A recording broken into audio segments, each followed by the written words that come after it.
Thank you for joining us here today. This is a session specifically for your questions, and so I would urge you to put them through on the chat if you have them, if you haven't sent them already. We've had a whole host of questions come through, so we're going to do our very best to get through those. If there's any that we don't get to, then we will contact you separately after this session and answer them directly with you. So without any further ado, let's crack on and start to cant through these questions. So team, welcome and thanks again for being with me today. Been a bit of a time on the markets. We've had a lot of news on Nvidia, some big falls there in valuations and some market turmoil. And I suppose that really shows how quickly things can change. Now, turning that all the way back to the funds and looking at the year's performance ending 2024, it would be good to gauge your thoughts on that. And more importantly, look towards 2025 on where you think we're going to go with this, because it's already turning into a dynamic year. So can I hand over to you for those? Sure. So I would first start by saying I am probably much better at predicting 2024 as opposed to predicting 2025. So I'll have a better answer for that question there. Well, I think there is no sugarcoating what happened in 2024 in terms of our performance. Basically, the fund was flat for the year, which is very disappointing and not what we had hoped. But at the same time, we had entered 2024 basically in a mindset that we have to be very conservative. We wanted to avoid what we think is risks and kind of irrational exuberance happening in large US tech names. And while we ended the year not where we expected to, we continued to throughout the year and still have high conviction that we are best positioned to first and foremost protect investors' capital.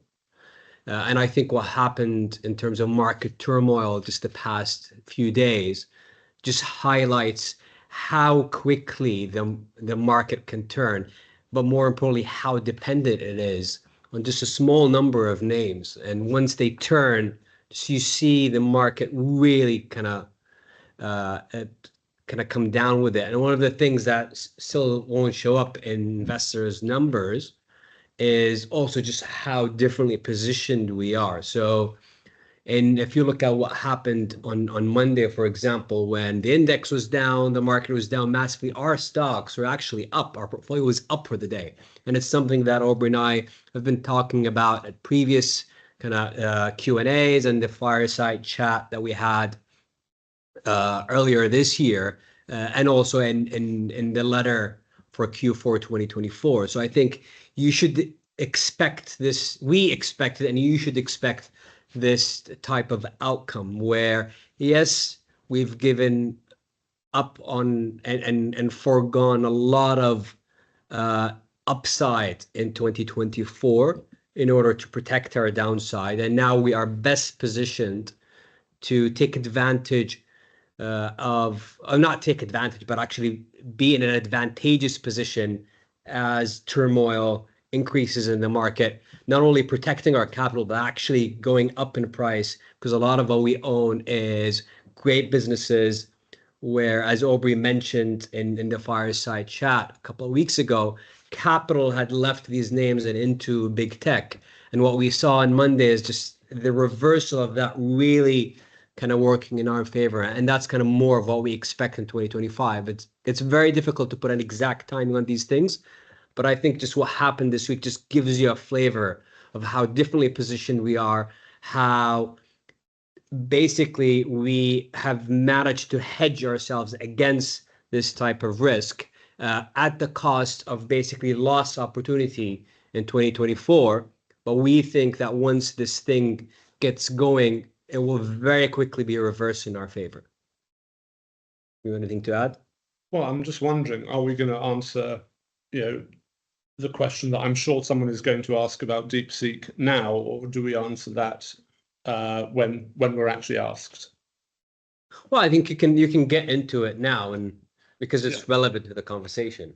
Yeah. So obviously Monday was precipitated by this new LLM DeepSeek that came out of China, and there's a huge amount of talk about it, whether it's genuine, whether it's a Chinese psyop, whether it's stealing code or stealing data from OpenAI, which I do find it quite ironic that they're complaining about intellectual property plundering when they have just plundered the world's intellectual property.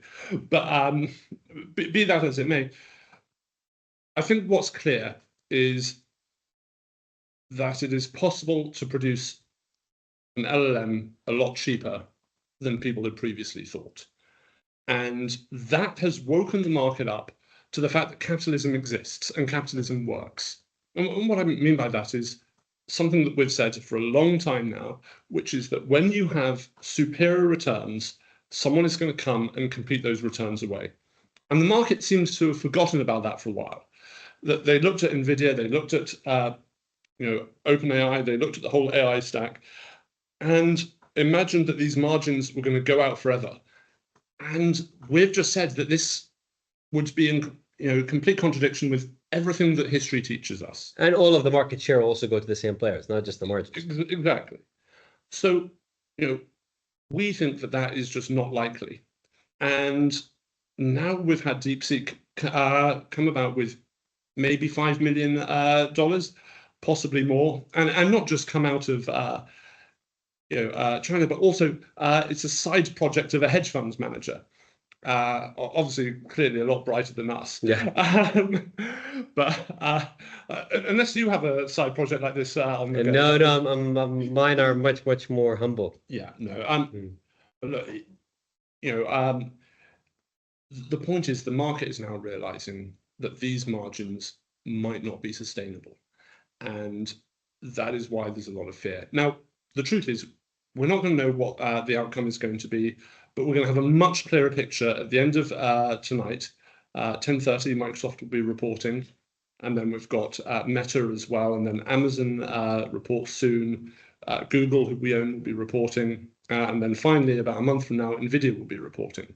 But actually, what NVIDIA says is not really as relevant as what those big five hyperscalers say, because those are the guys who are actually the biggest customers. They represent about half of NVIDIA's revenues. And so what I think we will see, I don't think they're going to go to either extreme. They're not going to say, hey, we're cutting all CapEx. Neither are they going to say we're going to keep carrying on as normal. They're going to do some in-between step, probably, and say, well, we're going to review everything. We're seeing what we can learn. At least I think that's what the smart thing to say would be. And we'll see what happens. The market might get quite spooked by that. The market might get spooked by the idea that actually, yes, competition is working, capitalism is working, these high returns are being drained, and there are going to be winners and losers. And we've seen who a lot of the losers can be on Monday. But from a market perspective, there could be quite a few more losers, because when you have stocks like NVIDIA, which are owned by leveraged ETFs, and when you have all these ETFs, not just the leveraged ones, but just the regular ones, once the reversal starts happening, you can find a lot of selling pressure that could really exacerbate this.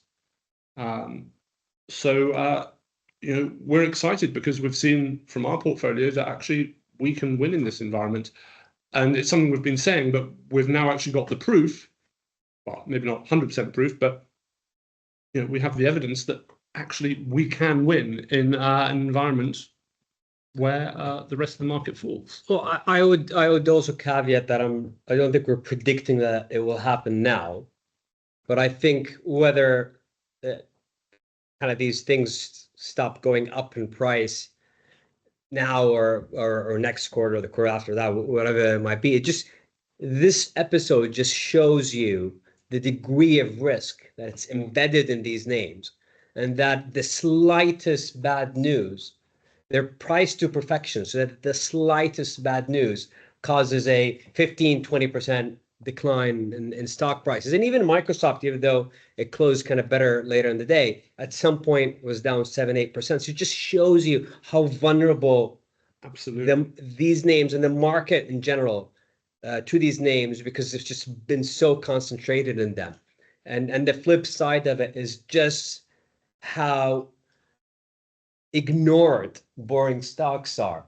Yes. To the point that the second people lose a little bit of faith in these tech names, you see, I think Nestle and Unilever were up like 4 or 5% on the day on no news. It just shows just how deprived they are of love by the market. But you think about just the numbers involved. What was it? 500 billion market cap wiped out in one day. Well, the thing is, that's money that's being transferred somewhere else. So when that goes and is then reallocated to a little bit of Unilever, a little bit of going into the UK, a little bit going into Switzerland, that actually has a massive impact on the rest of the world. So I'm just sort of thinking ahead then. I'm mindful, obviously, we've discussed about what's happened on the markets. We've looked at NVIDIA, thoughts on DeepSeek there. But I suppose coming back to the fund and the outlook for 2025, any particular points that you'd like to sort of draw from that? Obviously, markets can move quite quickly. We know that.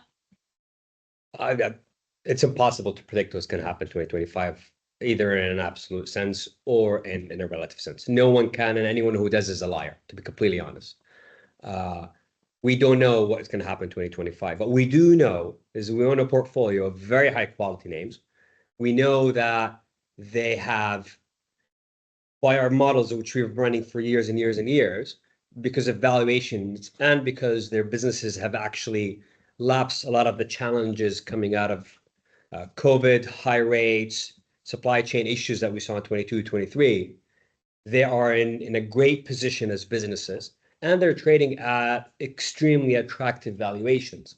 And so that combination of businesses on the improvement, very low expectations embedded in the price, just leads to higher performance. So regardless of what happens to the index and when that happens, if we have a 3-year outlook from here, I do not see how our portfolio names don't deliver, call it a 10% plus return per annum over the next 3 years. Now, I think that over the next 3 years, because of what we've just alluded to, I think the index goes nowhere or actually goes down because of how much tech has in terms of weight. And so the combination of both, I think the way it plays out is if we're looking at this 3 years from now, I think we would have compounded at 8, 9, 10, 11% per annum. And I think the index is flat or down. So I think we'll have a period which the next 3 years will be almost the inverse of the past 3 years. I think they're going to be the best 3 years for our portfolio. Very exciting. And I suppose looking at where the markets are at the moment and this big news this week, we talk a lot about bubbles. Are we seeing the burst? Is this the start? Is this the catalyst? It's always easy to call these things in hindsight. You'll always have these fake bubble bursts. We had one last year in August, and I think to a great degree, the retail stock buyer has been trained to buy the dip the past 2 years. So I think you need several of these to shake them out. At some point we'll find out, but it's very hard, if not impossible, to know at the time that it's happening. But it just gives you a flavor of how it starts and what it starts to look like once it gets going. Well, I think we've just got to wait and see what the companies say. As I was saying, Microsoft, NVIDIA, Meta, Amazon, Google. If in the next week it is possible that they could report something, their commentary could be such that actually this does become the top. I don't think that's the base case, but it's possible. And certainly if I was an investor, I'd want to be prepared for that being the case, that it could be this week. But he's absolutely right. It could take a little bit longer. Maybe it's 6 months. Maybe we need another 2-3 quarters for investors to really, and also for these companies to actually digest what deflation looks like to them. and what it looks like to the rest of the market.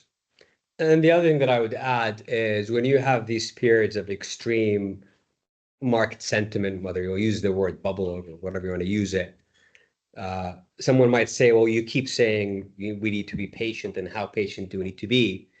And the truth is, these things happen every 20, 25 years. So they happen once or twice in one's career. And when they do happen, they do last much longer than anyone is comfortable, which is why they happen, because slowly people start to give up and that inflates the bubble. So every 20 years or so, it's going to be a very uncomfortable situation for anyone who's trying to do anything sensible. But I think that's the nature of the beast, and there's no avoiding it. I think one reason why, if you look at kind of the behavior of anything like value investing or fundamental strategies, is at the point where they seem to be working the least is usually the time when they start to turn. And if you want it to be, we wouldn't be switching between strategies ourselves. I don't think anyone can do it as a manager. But if I was an allocator, I was kind of trying to allocate between value and growth, and I would go towards what hasn't been working lately, because the worst it's been, the higher the predicted value of the future return of any strategy or factor or market for that matter. Again, geographically works the same way, and what we saw kind of coming out of, it's actually worse this time. But even if you look at the concentration in names and geography and industry that happened in 98, 99, and then you see coming out of 99, things like consumer staples go up while the market goes down. They actually went up in price as tech crashed. And then you see non-US go up as the US crashed. And so there is an element of cyclicality and mean reversion with these things. And the more extreme the situation, the more you want to actually bet on it reversing, basically. Thank you very much for that. I suppose coming back to the US, Trump has taken his place in the White House, and there's been lots of discussions and certainly a lot of press around the tariffs that he's implicating across the globe.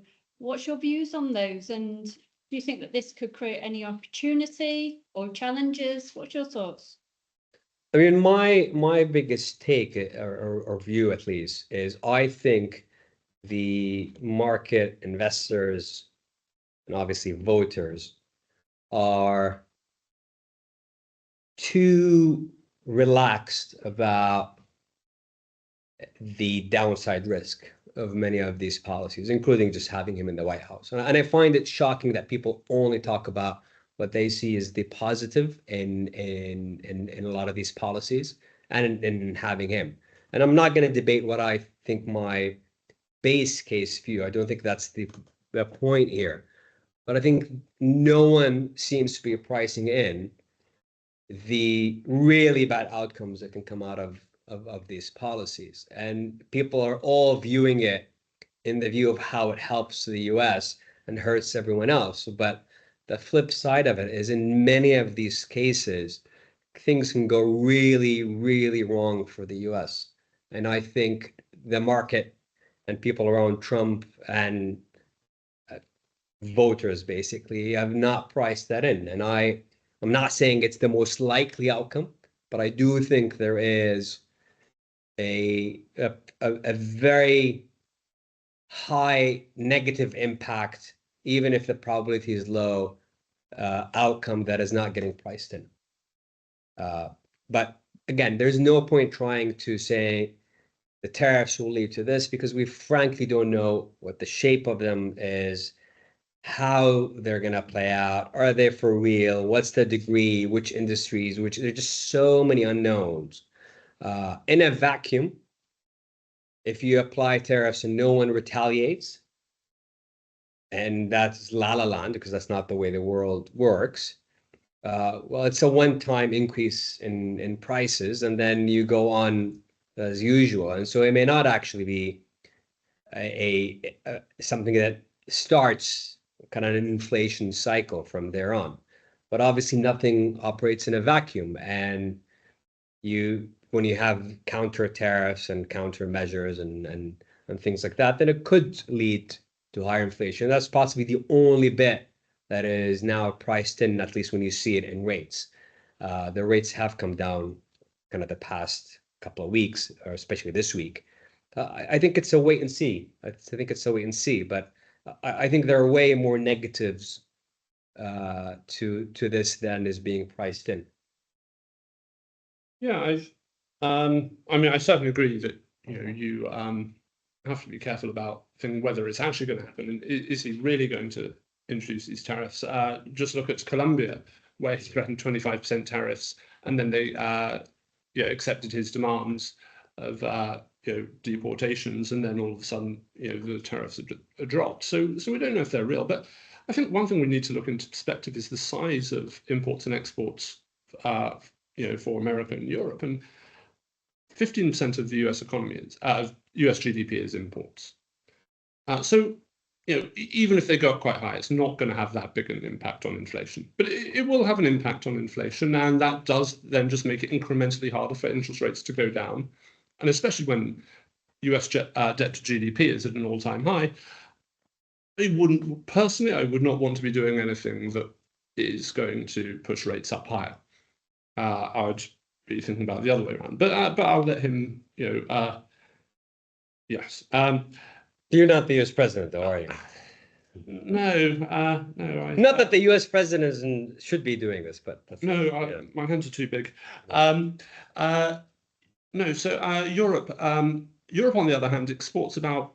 Whilst US is a very large trading partner of Europe, about 20% of European exports it's actually only 5% of European GDP.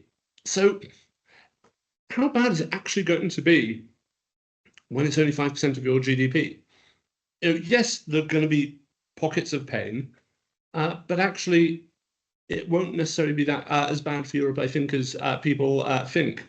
And especially for a lot of the companies that we own, because when we look at companies like Unilever, yes, it's a European business, but they have manufacturing in the US. When we look at Vestas, which is prime, in Trump's crosshairs, absolutely.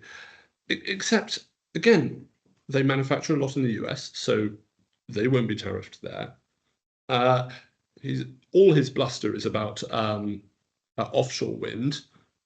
He's not anti-onshore wind, and Vestas don't have a huge amount there. But their stock prices, suffered massively as a result of Trump and the rhetoric and the hot air that he's come up with. But the reality is the impact is actually going to be a lot less. And I think that's the case with a lot of these things, that the actual impact will be a lot less than the fear. It's really interesting. So maybe his bark is louder than his bite. So where do you think in the US, bearing in mind Trump coming to power, where do you think is going to be the natural beneficiaries? What sectors should we be looking at? Where could be of interest? I mean, there are areas that could be potentially targeted, but even in those areas, I mean, take, for example, conventional car manufacturing versus EV or oil and gas. I'm not convinced that things that he could, like the levers that he could pull, are actually going to make a difference in the short term. I think there's a degree of this whole animal spirits getting kind of excited and businesses doing more. But let's keep in mind the US economy has been doing really well recently. So it's not like it's coming out of, there's only so much you can do within kind of the economic capacity of the countries. There's and then in some of those sectors like oil and gas, and I mean, no one's going to start a 20-year project basically because Trump changes the rules, and then 4 years from now it's different. So I'm not convinced that it's happening. And then the other argument is just more production isn't necessarily better for oil and gas companies. So that's the other thing to keep in mind. I think that especially where most stock prices are, most of the upside in the US is already baked into the stock price of a lot of these companies. I would go, and in the US where we see opportunities are sectors that have been ignored because they're basically too boring and no one's excited about them.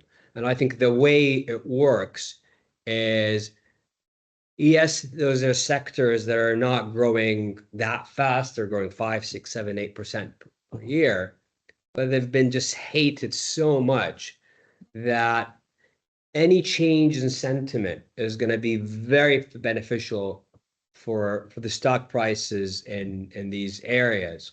And you're not taking that risk of this tremendous downside. And any time you give me a kind of a risk reward like that, I'll take it. And that's generally, but to be frank, and we've been saying this for a few years, obviously we've been wrong, and at least we would argue we were too early.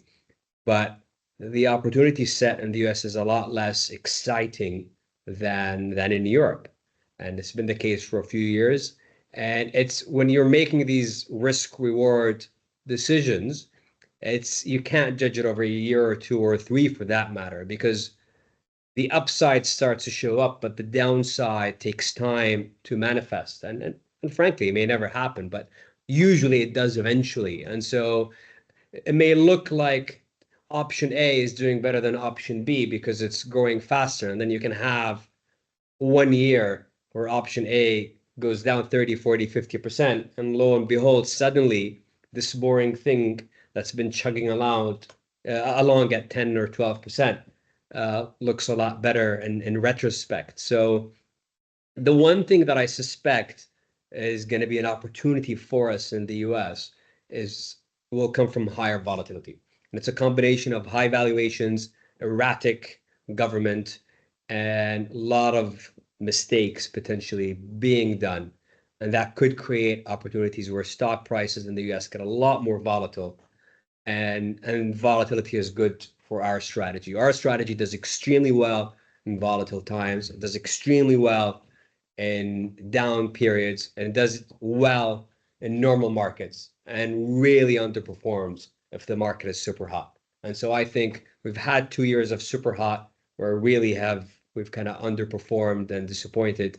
But I think we're getting into the type of environment where it is more volatility or just downside risk. And in both of those cases, we were very confident that our strategy will shine.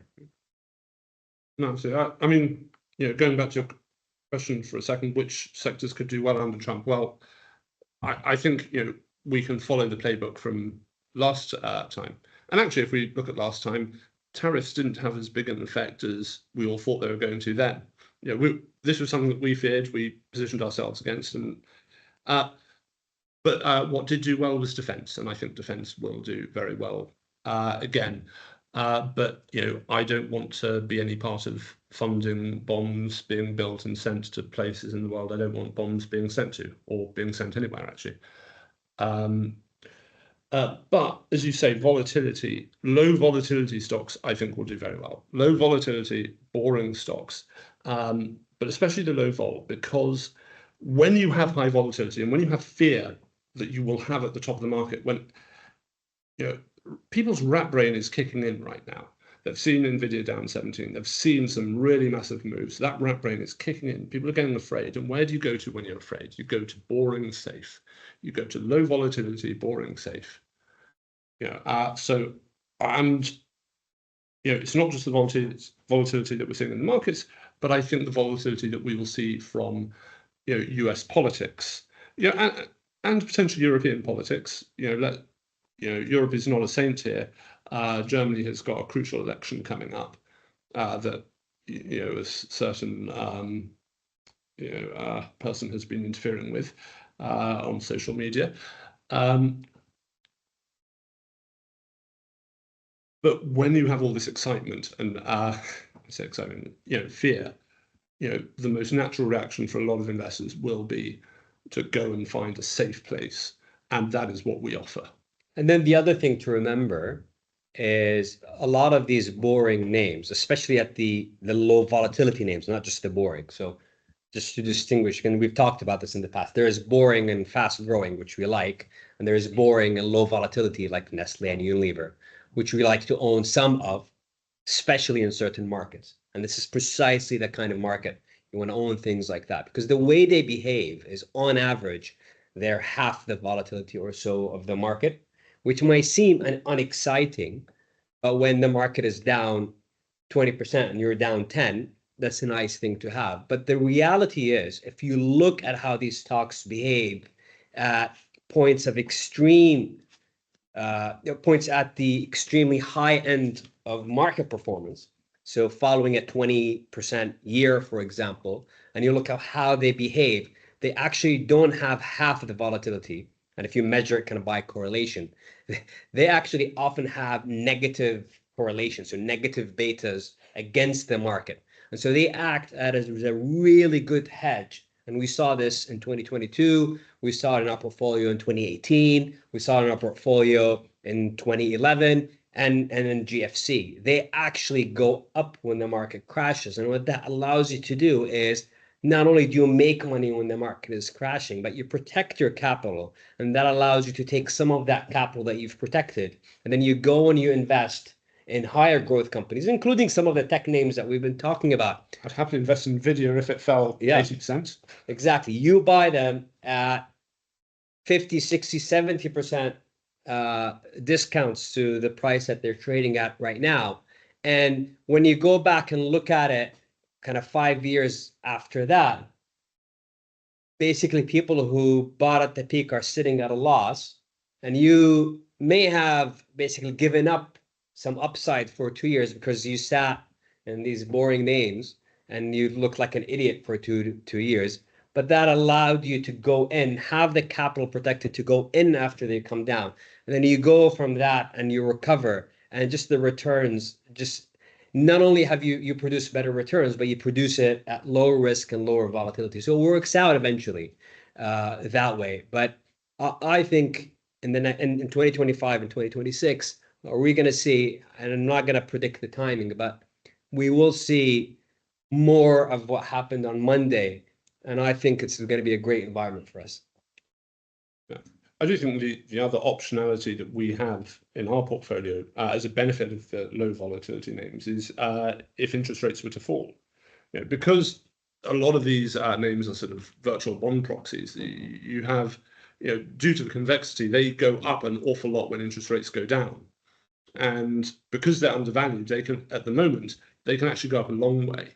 Whereas the sort of traditional growth names that often do well when interest rates fall, they're going to struggle to do much better just because of their valuation. So if we do have a world of where interest rates start getting cut, then that's just another way in which our portfolio can win from here. Keem, I'm mindful of time. We have absolutely counted through loads of questions. There are still some coming in, but I'm mindful we just want to end on one last question. So if we can get through that really quick, that'd be super. So where are you finding opportunities in the market for the fund? Well, I think as I wrote in my Q4 letter, we're finding a lot of opportunities in boring names that are just being ignored. I think the past 6 months have been one of the most fertile and active periods for us.